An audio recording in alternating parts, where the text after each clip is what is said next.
2026년 첫날이 엊그제 같은데 벌써 올 한 해의 절반을 지나왔습니다. 그동안 계획했던 일들을 이루어내며 기뻐했던 순간도 있었고 뜻대로 되지 않은 순간들도 있었을 것입니다.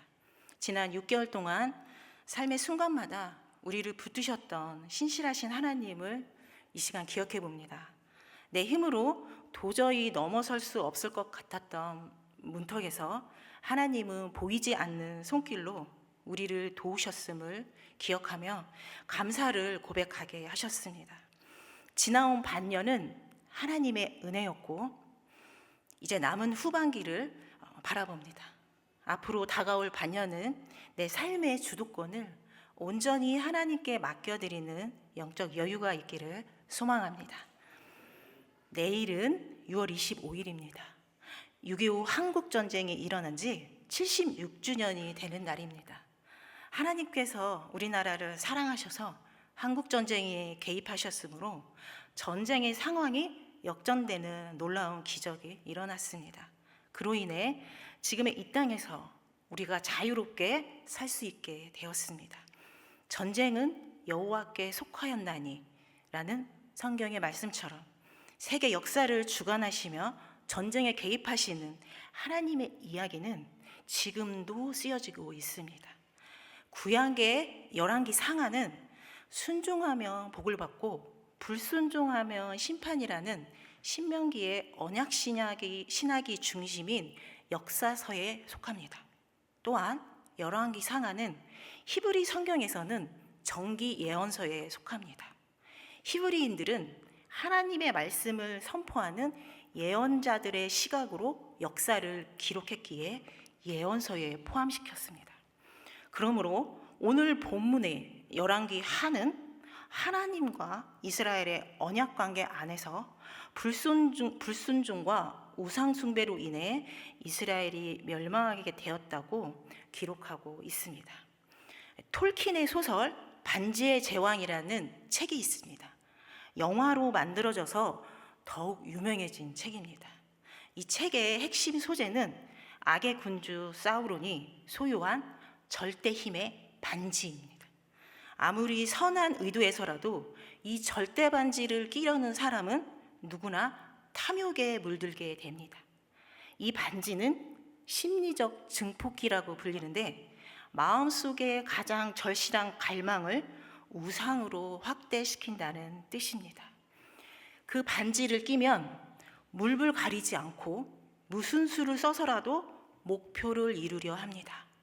반지가 좋은 것을 절대화해서 다른 모든 도덕적 가치관을 전복시킵니다.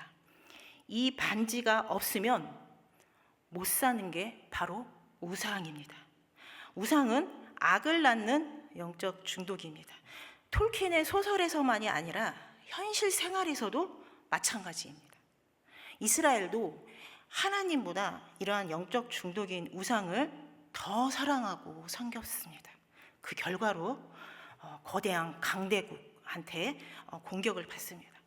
열왕기 상하는 이러한 이스라엘의 우상과 불순종으로 인한 결과를 솔직하게 기록하고 있습니다.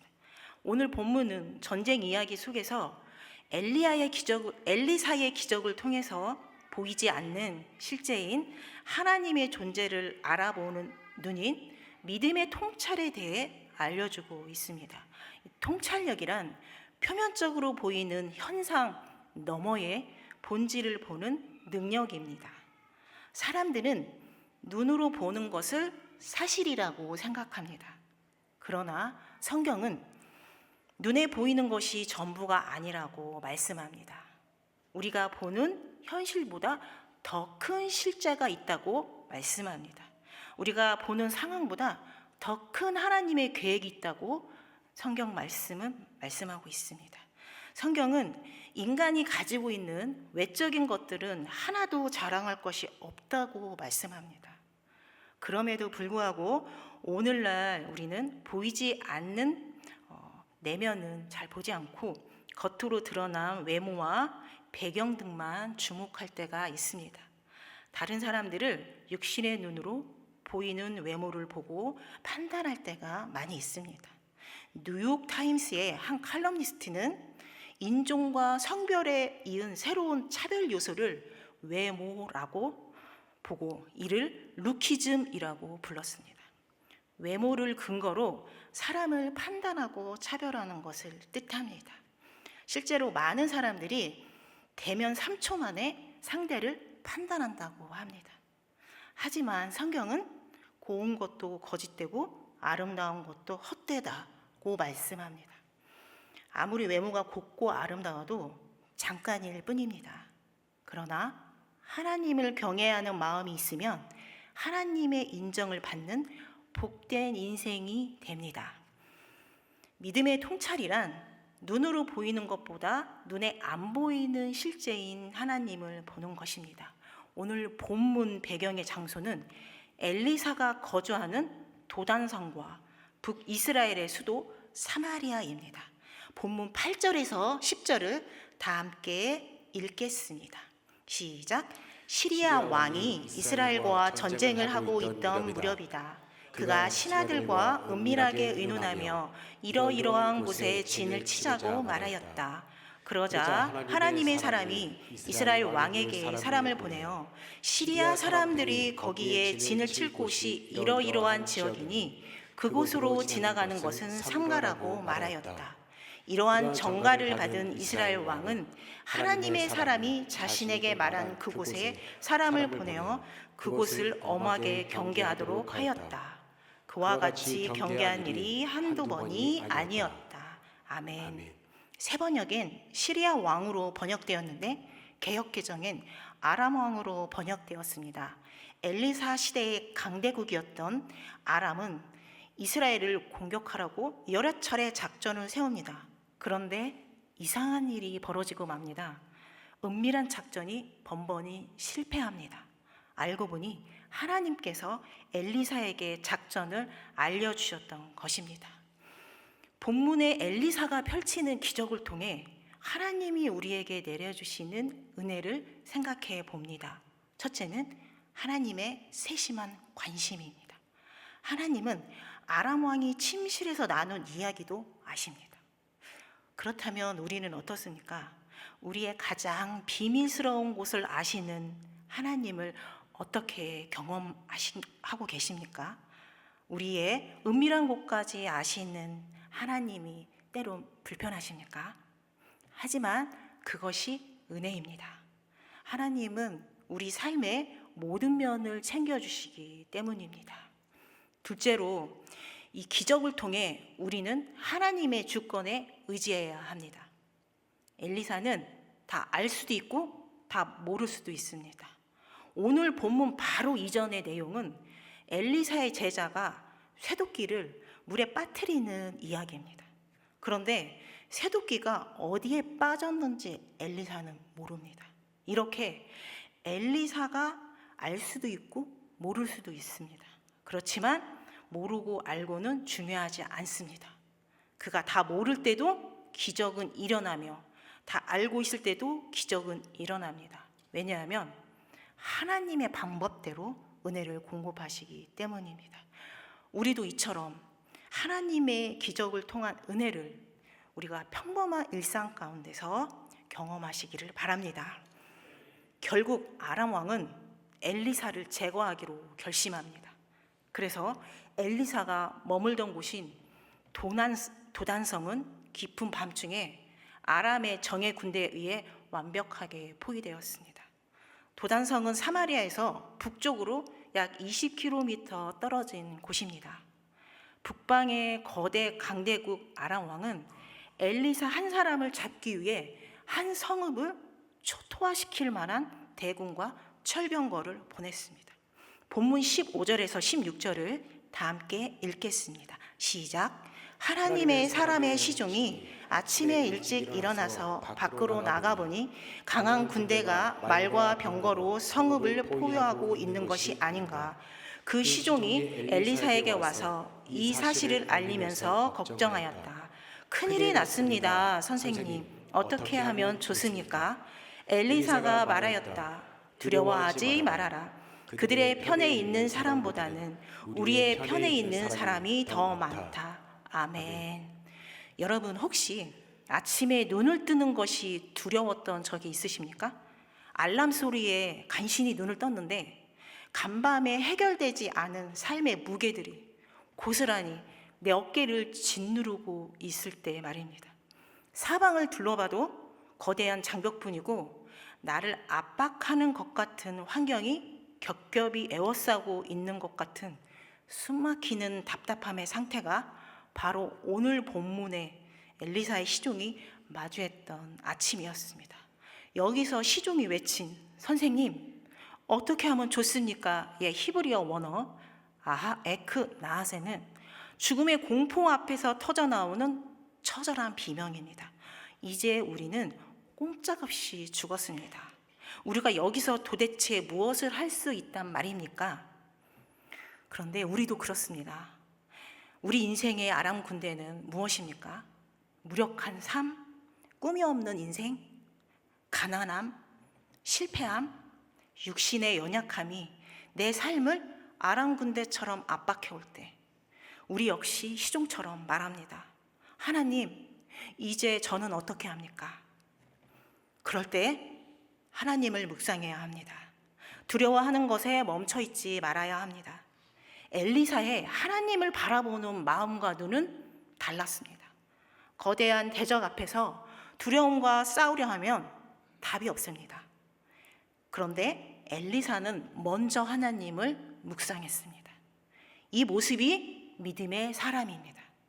하나님을 향한 마음과 묵상이 두려움을 이기고 인생의 아람 군대에 맞설 믿음의 용기와 힘을 줄 것입니다. 오늘 본문에 등장하는 두 사람, 시종과 엘리사는 같은 장소와 같은 상황을 보고 있었지만 전혀 다른 반응을 보입니다. 시종은 절망하고 엘리사는 아주 평안합니다. 똑같은 위기 앞에서 이토록 다른 반응을 보일 수 있을까요? 오늘 본문을 통해 우리의 가려진 눈을 열어주시는 하나님의 군대, 즉 보이지 않는 영적 실제를 바라보는 믿음의 통찰에 대해 발견하게 됩니다. 믿음의 통찰은 영적 눈이 열릴 때 시작됩니다. 본문 17절을 다 함께 읽겠습니다. 시작. 그렇게 말한 다음에 엘리사는 기도를 드렸다. 주님, 간구하오니 저 시종의 눈을 열어주셔서 볼 수 있도록 해주십시오. 그러자 주님께서 그 시종의 눈을 열어주셨다. 그가 바라보니 온 언덕에는 불말과 불수레가 가득하여 엘리사를 두루 에워싸고 있었다. 아멘. 아람의 공격 가운데서도 하나님께 보호받는 엘리사와 이스라엘을 보면서 알 수 있는 건 첫째, 우리는 영의 눈을 떠야 합니다. 하나님은 주권적으로 눈을 뜨게도 하시고 어둡게도 하십니다. 우리는 눈을 떠야만 영적 현실을 있는 그대로 볼 수 있습니다. 열왕기 하는 불말과 불수레를 2번 보여줍니다. 첫 번째는 엘리야가 하늘로 승천할 때 불말과 불수레를 보여줍니다. 두 번째는 오늘 본문입니다. 이러한 영적인 현실, 불말과 불수레는 하나님의 임재를 상징합니다. 이러한 영적인 현실을 알 수 있기 위해서는 우리가 영의 눈을 떠서 그것을 보아야 합니다. 이것이 믿음의 통찰입니다. 그렇다면 어떻게 영의 눈을 뜰 수 있을까요? 바로 기도로 이루어집니다. 본문은 엘리사가 기도할 때 그대로 이루어졌음을 보여줍니다. 이렇게 우리도 영적 민감함을 가지고 있어야 합니다. 엘리사는 시종의 환경을 바꿔달라고 기도하지 않습니다. 아람 군대를 즉시 벼락을 쳐서 멸해달라고 기도하지 않습니다. 그의 기도는 단 하나였습니다. 저 시종의 눈을 열어 주셔서 볼 수 있도록 해 주십시오. 여기서 열다라는 히브리어 파카흐는 시력을 회복한다는 의미가 아니라 영적인 눈이 열리는 것을 의미합니다. 하나님께서 시종의 눈을 열어주시자 놀라운 광경이 펼쳐집니다. 불말과 불수레가 산에 가득하여 엘리사를 둘렀더라. 그 순간 시종은 깨닫습니다. 아하, 하나님은 우리를 버리지 않으셨구나. 하나님은 우리를 보호하고 계셨구나. 하나님은 준비하고 계셨구나. 이렇게 보이지 않는 실제를 보는 눈이 열렸습니다. 믿음의 통찰이 생겼습니다. 이처럼 믿음의 눈은 보이지 않는 하나님의 임재와 영적 세계의 비밀을 새롭게 보게 하는 힘이 있습니다.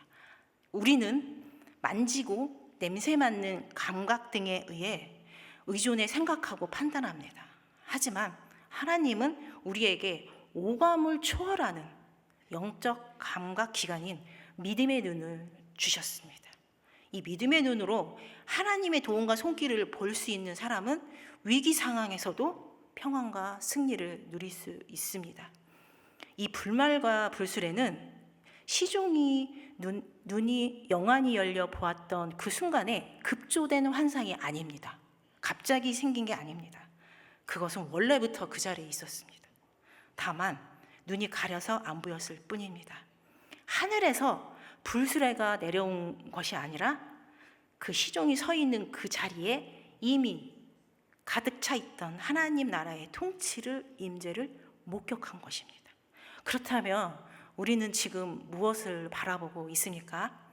나를 애워싼 인생의 아람 군대와 같은 장벽을 보며 어찌합니까? 라고 탄식하십니까? 우리는 육신의 눈을 닫고 영적인 눈을 열어달라고 엘리사처럼 기도해야 합니다. 우리가 혼자가 아님을, 만군의 여호와의 군대가 이미 우리 삶의 배후에 진치고 있음을 바라보는 믿음의 통찰력이 생기시기를 소망합니다.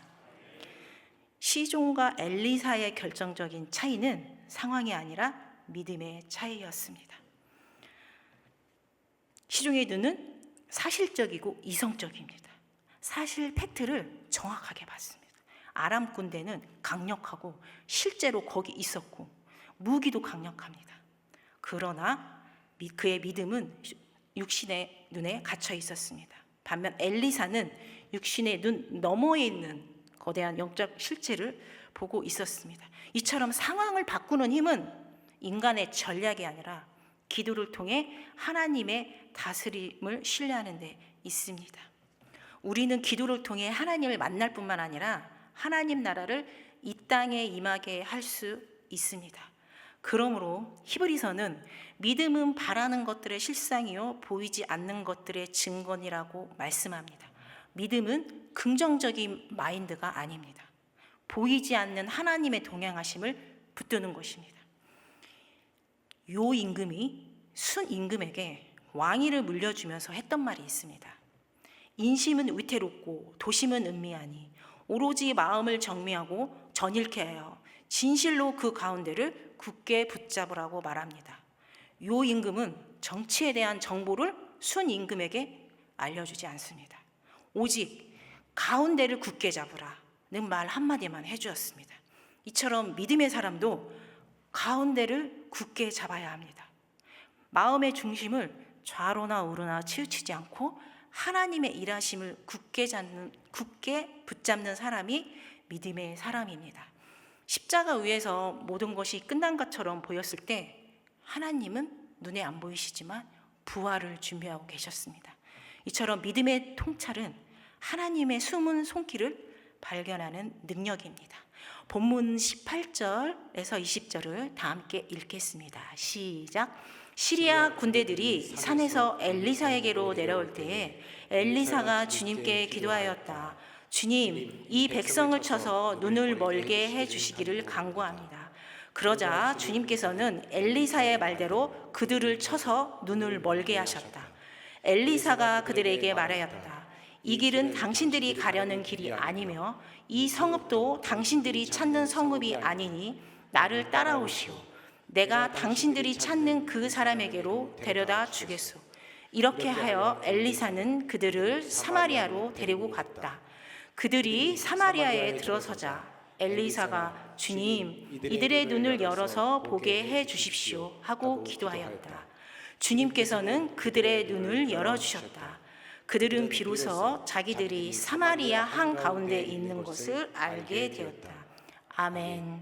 시종의 눈이 열려 불말과 불수레를 본 후 이제 상황은 역전됩니다. 엘리야가 또다시 기도하자 하나님께서 아람 군대의 눈을 가려주십니다. 어둡게 하십니다.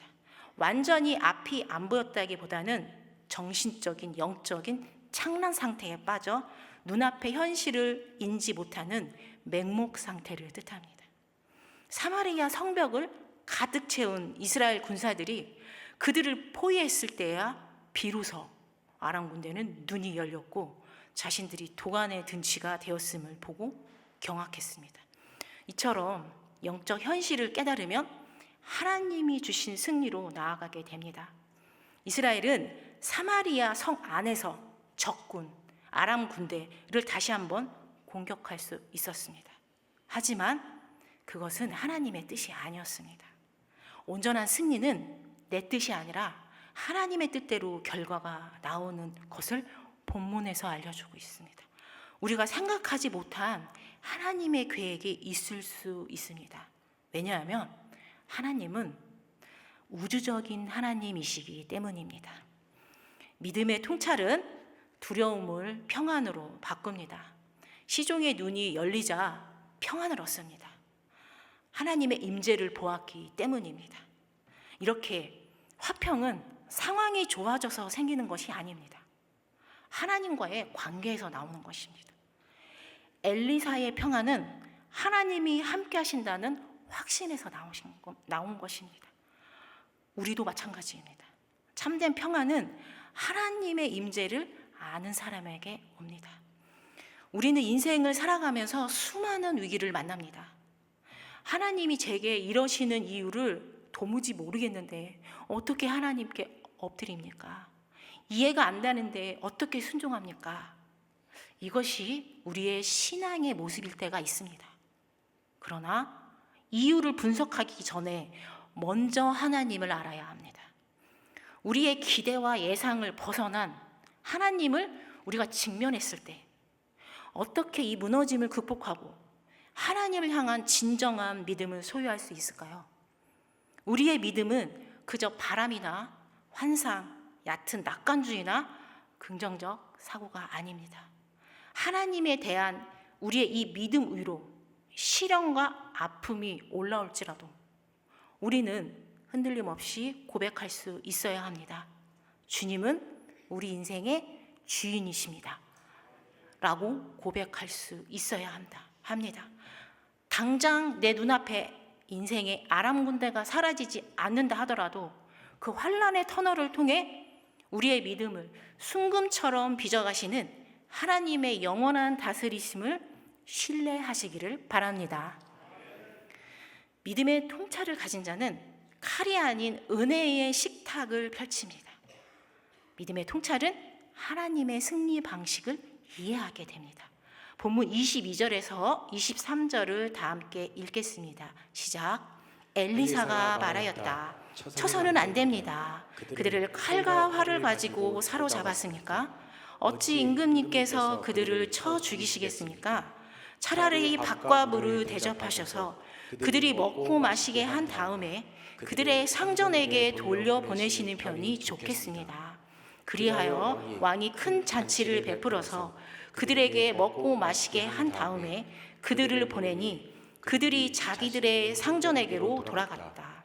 그로부터 시리아의 무리들이 다시는 이스라엘 땅을 침략하지 못하였다. 아멘. 엘리사는 적들을 죽이는 대신 성대한 장치를 베풀라고 말합니다. 이것이 하나님의 승리 방식입니다. 복수가 아닌 화해와 환대의 식탁을 펼친 것입니다.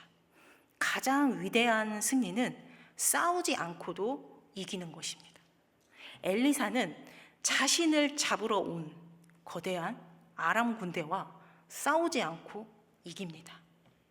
복수가 아니라 용서와 관용으로 이긴 것입니다. 크로아티아 출신의 작가 미로슬라브 볼프가 2012년에 낸 배제와 포용이라는 책이 있습니다. 이 책에서 화해와 평화를 4단계로 나누고 있습니다. 첫 번째는 회개의 단계이고 두 번째는 용서의 단계이며 세 번째는 포용의 단계이고 마지막으로는 잊어버림의 단계입니다.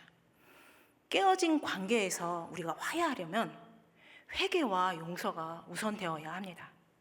하지만 이제 막 관계를 시작하려는 사람들에게는 회개와 용서의 단계가 없으므로 포용이 우리의 내적 및 외적 평화를 이루는데 아주 중요한 역할을 합니다.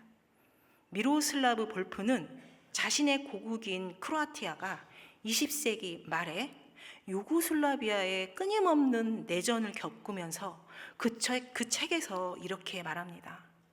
포용한다는 것은 자기 신분과 정체성의 경계 밖으로 사람들을 배제시키지 않는다는 뜻입니다. 정당하지 못한 배제는 넓은 의미에서 폭력이 됩니다.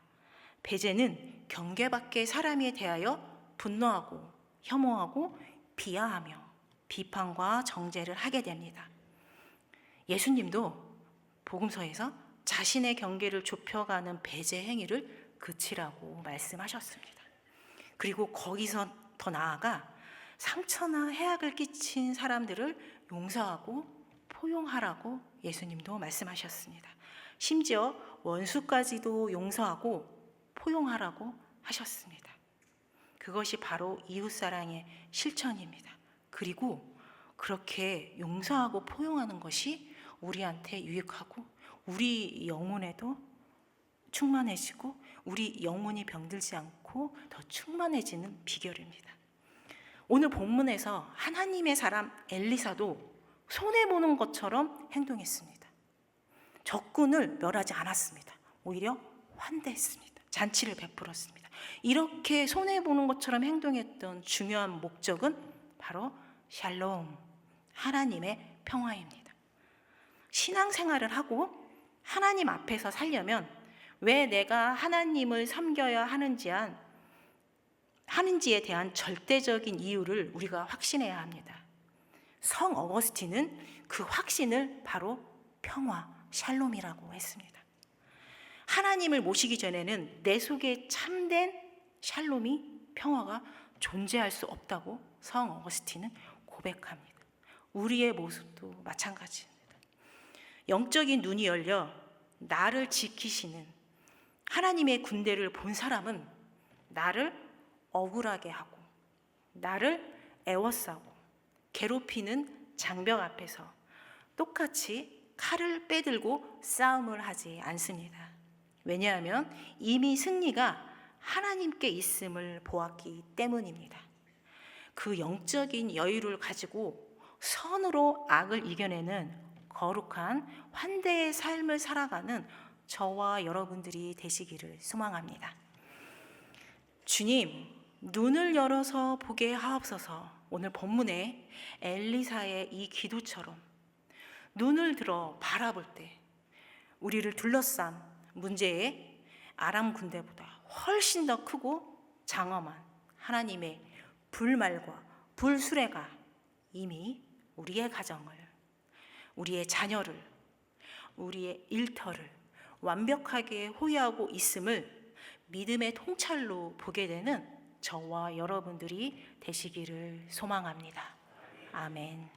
제가 기도하고 주기도문으로 오늘 수요 저녁 예배를 마치겠습니다. 만군의 주 여호와 하나님, 도단성을 애워싼 아람 군대 앞에서 어떻게 하면 좋습니까? 탄식하던 시종의 모습이 바로 우리의 모습이었음을 고백합니다.